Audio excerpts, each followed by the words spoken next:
Hey friends, welcome back to new video. दोस्तों, स्वागत है आपका मेरे चैनल में। दोस्तों, आज हम बात करने वाले हैं स्लैब कास्टिंग की। दोस्तों, आज हम देखेंगे कि स्लैब कास्टिंग के दौरान हमें क्या क्या चीज़ें याद रखनी पड़ती हैं और क्या क्या चीज़ें देखनी पड़ती हैं, क्या क्या काम हमें करवाना पड़ता है, अरेंजमेंट कैसे करवाना पड़ता है। तो दोस्तों, ये सब हम बात करेंगे। तो चलिए शुरू करते हैं आज हम वीडियो को। दोस्तों, जैसा कि आपको पता है, मैं पिछली 2 वीडियोज़ में ये जो हॉल है हमारा, जो आपको नज़र आ रहा है, जो हमारे स्लैब कास्टिंग का चल रहा है, ये जो हॉल है दोस्तों, ये हॉल हमारा अगर हम फ्लैट एरिया की बात कर लें तो ये जो हमारा फ्लैट एरिया बनता है 12,000 स्क्वायर फीट एरिया हमारा लगभग बनता है विदाउट बीम। फ्लैट एरिया की मैं बात कर रहा हूँ, 12,000 स्क्वायर फीट बनता है। जैसे कि मैं आपको पिछली वीडियोज़ में भी बता चुका हूँ कितना एरिया, कैसे कैसे हमने स्टील की कट लेंथ की और कैसे कैसे हमने स्टील को बाइंड अप किया है, ऊपर का मैश कैसे बना है, नीचे का मैश कैसे बना है, चेयर कैसे लगी है, किस तरीके से हमारा पूरा स्टील स्लैब और टाई बीम का बाइंड अप हुआ है, वो आप पिछली वीडियोज़ में देख सकते हो। दोस्तों, आज हम बात कर लेते हैं स्लैब कास्टिंग की।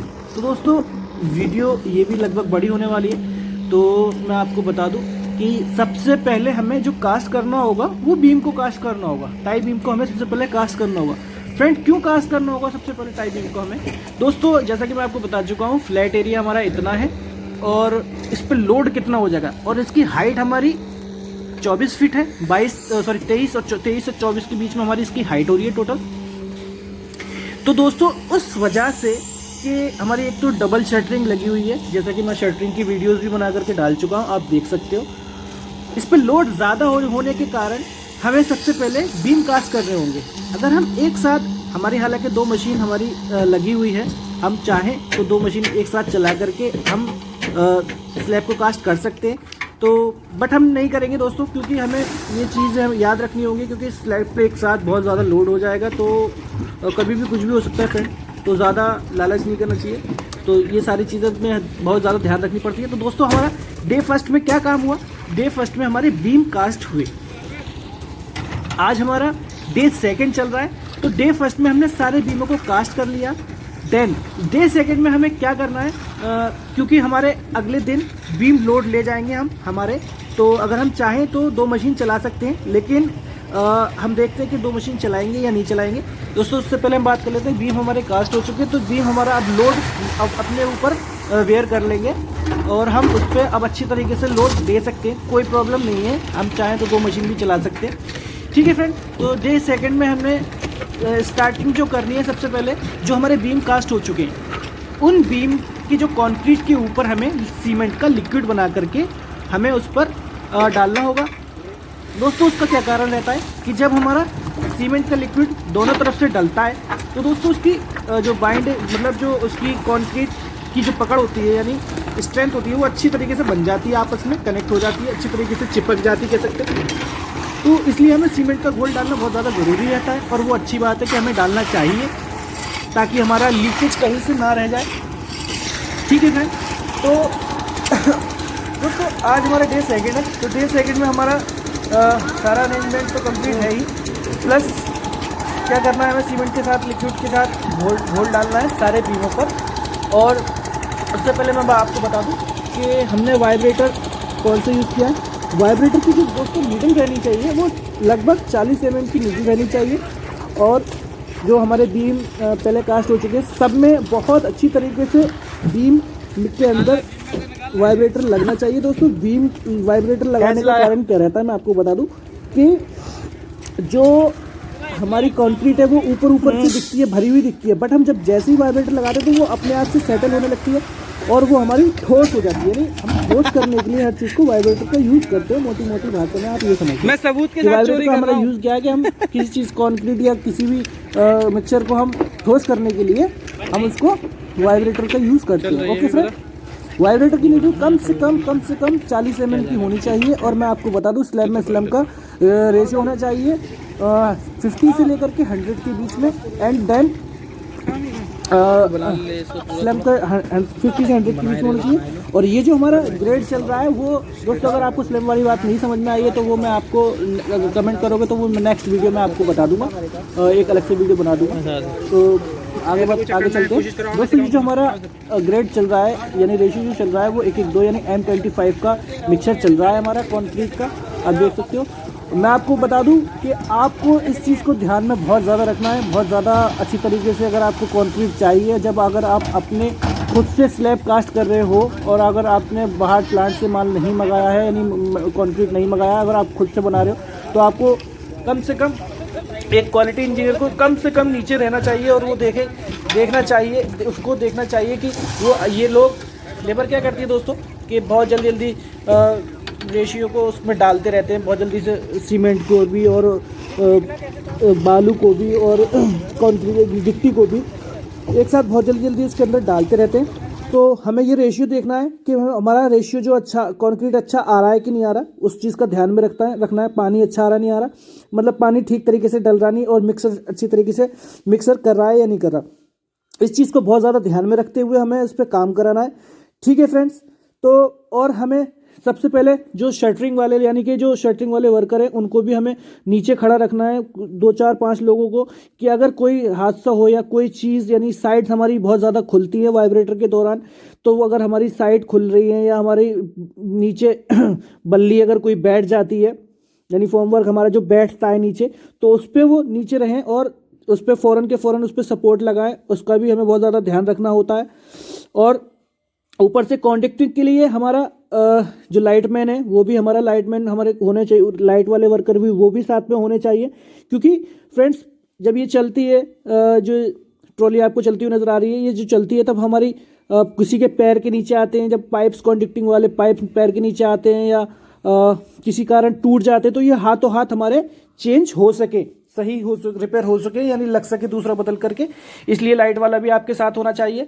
और वाइब्रेटर का आपको बहुत ज़्यादा स्लैब के अंदर एंड बीम के अंदर बहुत ज़्यादा ध्यान देना चाहिए कि हम स्लैब के अंदर वाइब्रेटर को और बीम के अंदर लगा रहे हैं कि नहीं लगा रहे हैं। उसकी निडल कम से कम 40 mm की तो होनी ही चाहिए, क्योंकि वो जब निडल उसकी बड़ी होती है तो वो बहुत ज़्यादा वाइब्रेट करती है एंड देन उसके बाद जो हमारा मटेरियल है वो अच्छी तरीके से सेट होने लगता है।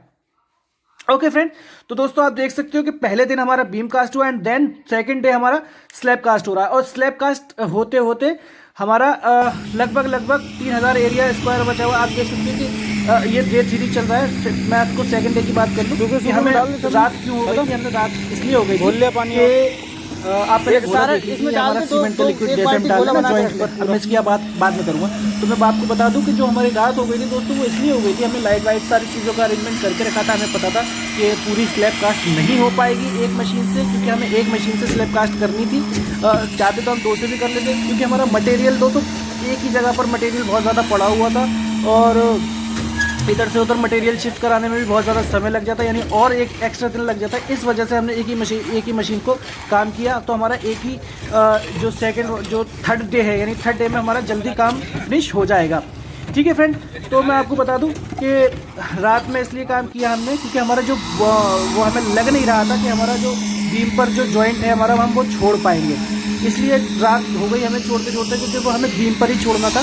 अगर हम स्लैब पर छोड़ते तो उसमें बहुत ज़्यादा फेलियर के चांस रहते हैं। बीम पर अगर हम छोड़ते हैं तो बीम हमारा दोनों तरफ से बाइंड अप होता है, इसलिए हम कंक्रीट को बीम की तरफ से बीम से जॉइंट कर सकते हैं। तो ये ज़्यादा बेटर तरीका है। हालांकि हम छोड़ तो वहाँ से भी सकते हैं बट वो ठीक नहीं रहता। अगर हम बीम से छोड़ें तो वो ज़्यादा बेहतर रहता है।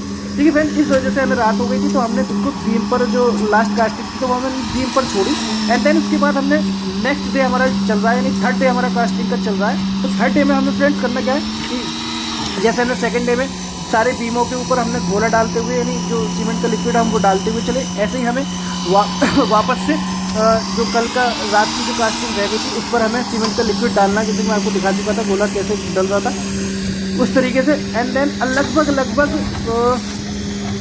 2500 स्क्वायर फीट एरिया लगभग ये बचा हुआ है, तो जो कि रात में रह गया था। तो वो देन तीसरे दिन अब कास्ट हो रहा है, वो आप देख सकते हो कुछ इस प्रकार। वाइब्रेटर और ये सब चीज़ों का बहुत ज़्यादा आपको ध्यान रखना चाहिए। पानी ज़्यादा कॉन्क्रीट में नहीं होना चाहिए कि ब्लीडिंग करने लगता है। ब्लीडिंग जैसे ही करने लगता है तो जब ब्लीडिंग का एक मुख्य कारण मैं आपको और ज़्यादा बता दूँ कि जब जैसे ही हमारी छत पे पानी भरने लगता है और देन वो अगले दिन हमारा वो पानी सूखता है। तो दोस्तों जो भी हमारी कास्टिंग होती है, जो भी चीज़ हम कास्ट करते हैं उसको, कोई आरसीसी को, तो अगर हम 5 इंची कास्ट करेंगे तो दोस्तों वो 4.5 इंची अगले दिन आपको दिखाई देगी, क्योंकि वो आधा इंची सेट होने में, सुकड़ने में लगा देती है और वो सूख जाती है, सेट हो जाती है, इससे आधा इंची हमारा वो कम हो जाता है। तो दोस्तों हम बात कर लेते हैं ब्लीडिंग की। और ब्लीडिंग जब हमारी पानी यानी छत पर होने लगता है, जब कास्टिंग के टाइम पर जो ब्लीडिंग होने लगती है, उससे क्या होता है कि हमारे वॉइड रेशियो बहुत ज़्यादा बनने लगते हैं उसमें, और छन्नी टाइप की बनने लगती है। और जब हमारा ये सूखता है तो बजाय 4, अगर 5 इंची की स्लैब कास्ट कर रहे हैं तो दोस्तों वो 4 ही इंची रह जाती है, कहो कि 3.5 इंची रह जाए। क्योंकि दोस्तों एक तो उससे पता नहीं चल पाता कहाँ पर हमारा गड्ढा हो रहा है स्लैब के अंदर और कहाँ से हमारा फिनिश नहीं हो पा रहा। जब पानी बहुत ज़्यादा भरने लगता है तो ऐसा लगता है कि वो बहुत ज़्यादा भर गया। दोस्तों जनरेटर मैं आपको बता दूं कि आपको इन सारी चीज़ों का बहुत ज़्यादा ध्यान रखना होता है हमारी स्लैब के अंदर। और मैं आपको बता दूं कि अगर आप जब स्लैब कास्ट करते हैं तो लोग आने जाने लगते हैं, ये वर्कर्स काम करने वाले इधर से उधर निकलते हैं, जो कि हमारे पैरों के निशान बन जाते हैं, वो गड्ढे हो जाते हैं स्लैब के अंदर। तो दोस्तों मैं आपको जानकारी के अनुसार बता दूं कि आपको वो हाथों हाथ यानी फौरन के फौरन आपको रिपेयर कराना चाहिए। थोड़ा सा मसाला बनवा करके, छनवा करके, अच्छा सा मसाला, सीमेंट ज़्यादा मिला करके थोड़ा सा उसमें अच्छी तरीके से उसको रिपेयर करवाना चाहिए, क्योंकि उसकी पकड़ उसी टाइम पर बहुत ज़्यादा अच्छी हो जाती है। अगर आप उसको अच्छे से रिपेयर कराते हैं तो उसकी फिनिशिंग भी अच्छी आती है और उसे हाथों हाथ रिपेयर हो जाता है। और उसका जो गड्ढा होता है उसकी, अगर आप आरसीसी के ऊपर बाद में आप प्लास्टर करेंगे यानी उसको जो गड्ढे भरेंगे तो वो मसाला आपका बाद में अगले दिन ही वो छूट जाएगा, उससे कोई उसका बेनिफिट होता नहीं है। तो अगर आप हाथों हाथ करा देंगे तो वो आप उसको अगले दिन तराई भी कर देंगे तो वो मसाला नहीं छूटेगा, वो जो उसका मिक्सचर है वो नहीं छूटेगा और वो अच्छी तरीके से अपनी बॉन्डिंग बना लेगा। तो दोस्तों ये आज हमारी स्लैब कास्टिंग की वीडियो थी और फिर आपसे मिलेंगे नेक्स्ट वीडियो के अंदर। आज की वीडियो में इतना ही। उम्मीद करता हूं कि आपको वीडियो में कुछ ना कुछ तो समझ में आया होगा, कुछ ना कुछ तो ठीक लगा होगा। अगर आपको ज़रा भी वीडियो में कुछ भी ठीक लगा है और कुछ भी आपने सीखा है मेरी एक वीडियो से, तो आप वीडियो को लाइक करना, अपने दोस्तों के साथ शेयर करना और एक प्यारा सा कमेंट करना कि आपको क्या समझ में नहीं आया है। अगर आपको समझ में नहीं आया तो आप मुझसे पूछ सकते हो, सवाल कर सकते हो और अपने वेले दोस्तों के साथ शेयर जरूर कर लेना वीडियो को। वीडियो बनाने में दोस्तों मेहनत बहुत लगती है, तो अगर आप मुझे लाइक करते हो, मेरी वीडियो को देखते हो, तो मुझे थोड़ा सा मोटिवेशन भी मिलता है। चैनल को सब्सक्राइब जरूर कर देना दोस्तों। और मिलते हैं आपसे नेक्स्ट टॉपिक के साथ, ममटी और टैंक की वीडियो के साथ। वो भी हमारी काम वर्क शुरू हो चुका है, उसके आपको मैं बता दूंगा कि हमारा वो काम कैसे हुआ। ठीक है दोस्तों, आज की वीडियो में इतना ही। मिलते हैं आपसे नेक्स्ट वीडियो में, तब तक के लिए अल्लाह हाफिज। सुरक्षित रहें, ध्यान रखें। आप देख सकते हैं वो ममटी का वर्क चल रहा है, मैं आपको बता दूंगा। ठीक है गाइस, अल्लाह हाफिज, मिलते हैं नेक्स्ट वीडियो में।